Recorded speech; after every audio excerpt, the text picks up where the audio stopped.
memastikan pohon tak bergoyang kalau tak ada angin. Itu persoalan asas yang di mana orang melihat ini apa jadi pada amanah kan? Apa mengatakan amanah bergolak dan sebagainya. Andaian-andaian ini dihidu dan diperbahaskan di luar sekarang inilah oleh kebanyakan penyokong dan pendukung, terutama walaupun kita faham pihak pesaing UMNO, PAS, tetapi juga daripada rakan-rakan ataupun penyokong daripada Pakatan Harapan itu sendiri yang banyak membincangkan hal mengenai ini. Dia rentetan banyak perkara. Nanti mungkin YB akan ceritakanlah, dan cuma yang terkini ini apabila PRK Slim, apabila amanah dilihat menyokong, membantu kempen daripada Tun Mahathir dalam PRK Slim baru-baru ini, dan ini pun saya kena sebut juga ni berkenaan tentang adalah yang biasa hari-hari YouTubers ke apa tu bincangkan hal-hal politik ni, itu persoalan yang dia sendiri timbulkan berkenaan tentang pergolakan dalam amanah ni. Jadi YB minta pandangan, apakah pandangan YB berkenaan perkembangan ni? Assalamualaikum warahmatullahi taala wabarakatuh. Bismillahirrahmanirrahim. Alhamdulillahirabbil alamin. Wassalatu wassalamu ala sayidina Muhammad wa ala alihi wa sahbihi ajma'in. Yalah, kebelakangan ni memang banyaklah berita-berita kononnya ada 6 ahli parlimen nak melompat. Iaitu kononnya nak join Perikatan Nasional. Lepas tu ada pula yang kata amanah bergolak nak tinggalkan PKR, nak bersama dengan pejuang. Lalu ini semua mainan persepsi yang dilakukan, saya yakinlah, oleh Perikatan Nasional dan penyokong-penyokong mereka. Mungkin yang menyokong Azmin, mungkin yang menyokong UMNO, mungkin yang menyokong PAS. Lalu mereka membawa naratif ini yang malangnya sebahagian daripada penyokong Pakatan Harapan pun terpengaruh dengan naratif-naratif yang negatif inilah. Saya rasa tak perlulah mana-mana pihak daripada Pakatan Harapan, sama ada penyokong ataupun ahli, membawa naratif Perikatan Nasional. Kerana naratif Perikatan Nasional ini memang dia bertujuan untuk menimbulkan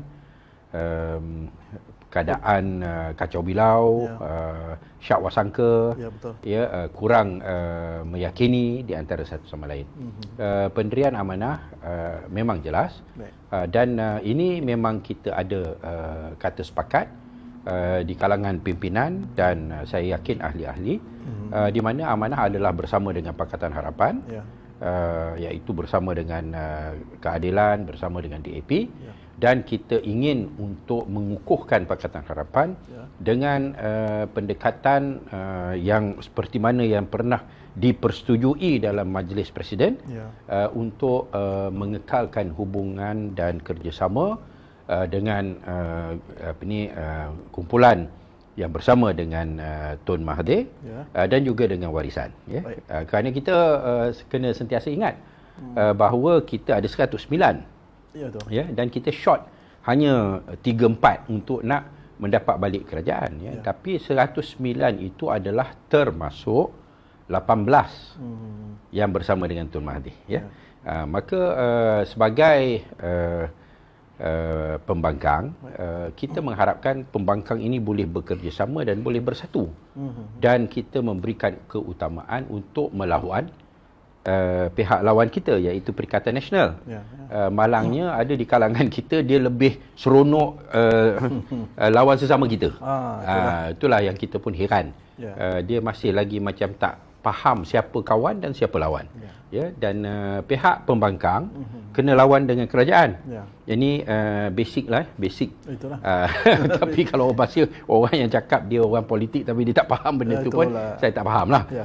Kita sebagai pembangkang, kita nak kena lawan dengan kerajaan, kita nak cuba jatuhkan kerajaan ini, kerana ianya kerajaan pintu belakang dan tembok atap, dan kita akan hanya mampu melakukannya kalau kita sama kita bekerjasama. Saya pernah mendengar satu survey dan analisa yang telah dilakukan oleh pihak bebas, pihak ketiga yang profesional yang mana menyatakan bahawa masalah di Pakatan Harapan sekarang ini ialah kita ni dilihat berpecah. Kita dilihat berpecah ya. Di mana bila dia sebut Pakatan Harapan tu maksudnya pembangkang lah. Ya, bukan Pakatan Harapan sahaja ya. Di mana kita lebih seronok memperlekehkan satu sama lain dan menggelakkan satu sama lain dan membenarkan Perikatan Nasional dilihat sebagai kerajaan yang stabil dan bersatu. Ini yang malangnya. Sedangkan kalau kita memperlihatkan kesatuan kita, mungkin rakyat lebih yakin untuk menyokong kita, nombor satu. Nombor dua, ahli-ahli parlimen yang daripada belah sana pun, dia nak bersama kita pun dia lebih confident. Pasal sekarang ni kalau dia bersama dengan kita, dia sekarang tiba-tiba kita bergaduh. Itulah. Maka akhirnya mereka akan tidak berjaya untuk mencapai matlamat membentuk kerajaan yang baru. So ini bagi Amanah dan juga DAP khususnya, kita menganggap ini merupakan prioriti kita.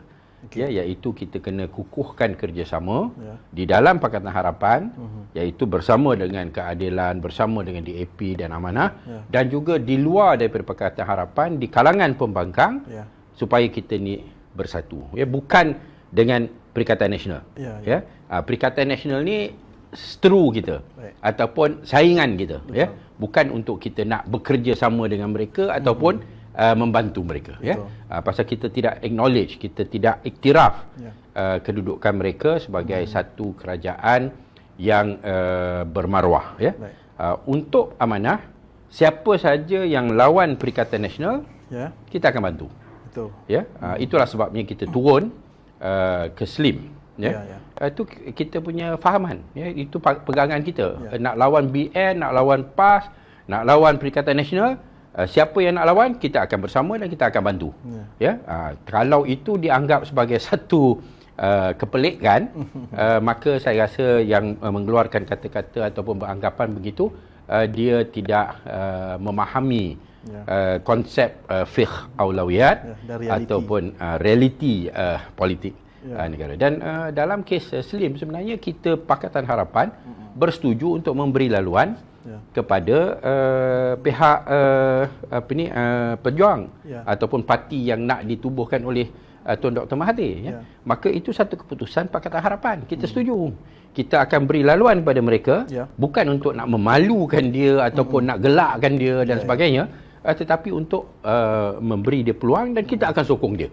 Dengan harapan bahawa dengan itu hubungan di antara kita ni yang dah semakin renggang pada satu ketika, hasil daripada perbalahan dalaman yang langsung tidak konstruktif dan melemahkan Pakatan Harapan. Dulu PH++, sekarang ni dah tak ada dah PH++ dah, PH saja.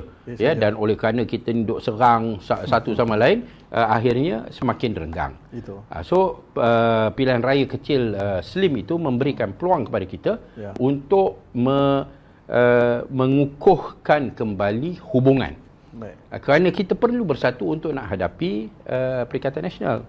Saya nak beritahu kepada semua, kita jangan anggap bahawa suasana PRU ke-15 akan sama dengan PRU 14. Kita kena akui bahawa sekarang ni PRU 15 kita akan hadapi PAS dengan UMNO yang bersatu. Kalau mereka berjayalah mencapai persatuan itu, kesatuan itu, tapi setakat ini kita nampak PAS memang beri laluan, semua kali bertanding pun UMNO yang letak calon, PAS akur. Lalu ada kemungkinan dalam PRU ke-15 begitulah yang akan menjadi situasinya. PAS hanya kisah negeri-negeri pantai timur dan mungkin Kedah dan Perlis, tapi yang lain tu dia sanggup beri kepada UMNO Barisan Nasional, dan kita akan terpaksa hadapi satu gabungan di antara mereka, dan ini bukan calang-calang gabungan, kerana orang Melayu akan terpengaruh dengan dakyah muafakat nasional dan undi Melayu akan kemungkinan pergi kepada pihak mereka sekiranya mereka mampu untuk mempengaruhi masyarakat Melayu, walaupun mereka ni penyamun dan pengompak bersama dengan penjual agama dan pengkhianat, tapi orang Melayu sokong juga, tu malangnya.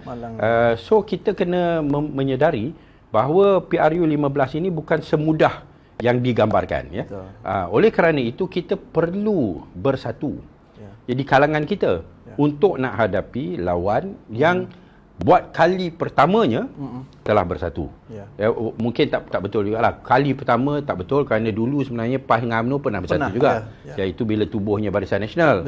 Haji Hadi dia kata PAS semua kerjasama menguntungkan PAS. Tapi dia lupa bahawa kerjasama dengan Barisan Nasional dulu merugikan PAS. Kerana bila masuk kerjasama tu PAS memerintah Kelantan, hasil daripada kerjasama tu PAS hilang Kelantan. Itulah di antara sebab kenapa arwah almarhum Tok Guru Nik Aziz begitu anti kerjasama dengan UMNO, kerana UMNO ni mengkhianati rakan dalam Barisan Nasional itu, iaitu PAS itu sendiri.